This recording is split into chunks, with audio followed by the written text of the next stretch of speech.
for any author, not just for visual accuracy, but also for the stories, emotions, and metaphors that may be drawn from it. But then along came COVID. Nobody was travelling anywhere. Consequently, the greater part of my research on locations, no less than the historical references, had to be done courtesy of Google Earth, the phone, and the internet.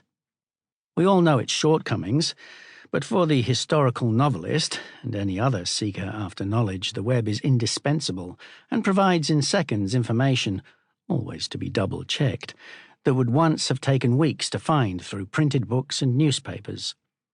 As with the author, so I hope interested readers will use some of the marvellous online resources to enrich their journey through the story.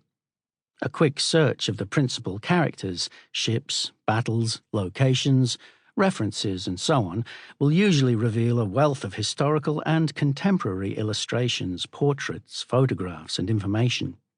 Most of the key documents relating to the Investigator voyage have been digitized. Flinders' log, for example, and many of the manuscript letters to his wife, Anne, Sir Joseph Banks, John and Thomas Franklin, among others, can be seen in the original through collections noted in the references and chapter notes. They were invaluable during the writing and, I hope, may enhance the narrative for readers. Finally, a few notes on the text. For general convenience, I have mostly adopted modern spellings and current geographical usage. The original King George III's Sound in Western Australia, for instance, is today's King George Sound. One exception is the older Western port, which I kept for literary reasons. I use, as did the investigators, imperial measures for weight, distance, and currency. Tons, yards, miles, and pounds, both sterling and weight. Conversion tables are readily found online.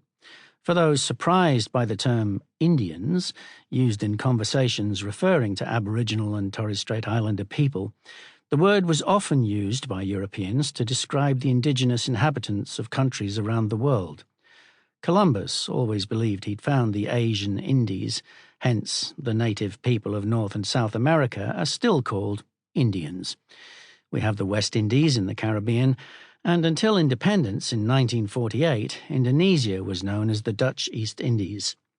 It was ignorance on the part of the first European explorers. Today, we strive to be more accurate. Anthony Hill, Melbourne, 2023. Prologue. Copenhagen. Thursday, 2 April 1801.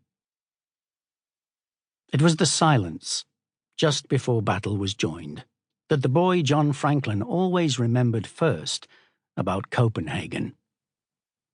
Before then, all had been noise and bustle aboard as the ships of Lord Nelson's division cleared for action. Now, as the leading British men-of-war passed John Franklin standing near his captain on the quarterdeck of HMS Polyphemus, everything fell quiet. All except for the chants of the leadsman sounding the fathoms beneath them forward, which only heightened the hush. Everyone else stood watching the spectacle, scarcely daring to breathe. Every man crowded with company, but alone with his apprehensions of what was to come when the guns opened fire. The lad, not yet quite 15, wondering what his father would say, having unwillingly let him volunteer for sea like his cousin, Matthew Flinders, making a name for himself as an explorer on the other side of the world, and with whom John hoped to sail. But here he was in the Baltic, facing his first naval bombardment. John felt the wind on his cheek and heard its thrum in the sails. So alive it seemed. He could sense the tow and rhythm of the ship beneath him as she made her way through the green, quivering waters of the outer channel. Watching the leading vessels make the starboard turn into the narrow King's Deep channel to engage the Danish ships and floating batteries anchored in front of their capital city.